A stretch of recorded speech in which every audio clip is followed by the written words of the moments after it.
ఆర్పిఈ అంటే rate of perceived exertion. So ఇది ఏంటంటే జిమ్ లో వర్కౌట్ ఇంటెన్సిటీని మెజర్ చేయడానికి యూజ్ చేసే ఒక సింపుల్ స్కేల్ ఆర్పిఈ అంటే. సో దీని full form rate of perceived exertion. So simple గా చెప్పాలంటే ఎక్సర్సైజ్ చేస్తున్నప్పుడు లేదా ఒక సెట్ కంప్లీట్ అయినాక ఆ ఎఫర్ట్ మీకు ఎంత కష్టంగా అనిపించిందో మెజర్ చేసే స్కేల్ నే ఆర్పిఈ అంటాం.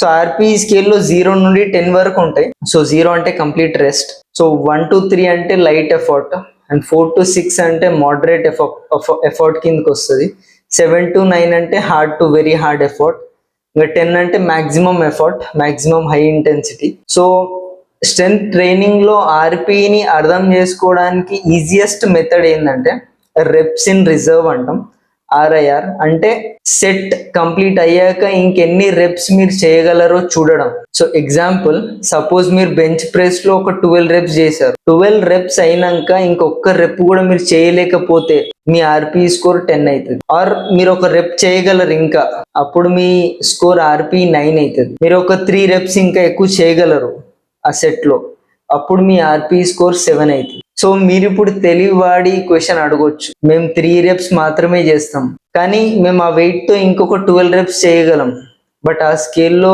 ఓన్లీ 0 to 10 వరకే ఉన్నాయి కదా అని అడగొచ్చు. ఫస్ట్ అది లో ఎఫర్ట్ కిందకి వస్తుంది. అప్రాక్సిమేట్లీ మీ స్కోర్ ఆర్పిఈ స్కోర్ 2 to 3 వరకు వస్తుంది. ఎందుకంటే మీరు ఒక ఇంపార్టెంట్ పాయింట్ ఇక్కడ మిస్ అవుతారు. ఆర్పి అనేది మీరు ఎన్ని రెప్స్ చేశారు అనేది కాదు, ఆ సెట్ తర్వాత మీకు ఇంకా ఎంత కెపాసిటీ మిగిలింది లోపల దాన్ని మెజర్ చేసి. సో 1 రెప్ కూడా చేయలేకపోతే అది ఆర్పి స్కోర్ 10 అవుతుంది. సో కాబట్టి ఆర్పి అనేది వెయిట్ ని కాదు, రెప్స్ కౌంట్ ని కాదు, ఆ సెట్ మీకు ఎంత కష్టంగా అనిపించిందో, ఫెయిల్యూర్ కి ఎంత దగ్గరగా ఉన్నారో మెజర్ చేసే స్కేల్. సో ఇది వర్కౌట్ ఇంటెన్సిటీని ఎస్టిమేట్ చేయడానికి యూజ్ చేసే టూల్ బేసిక్ గా.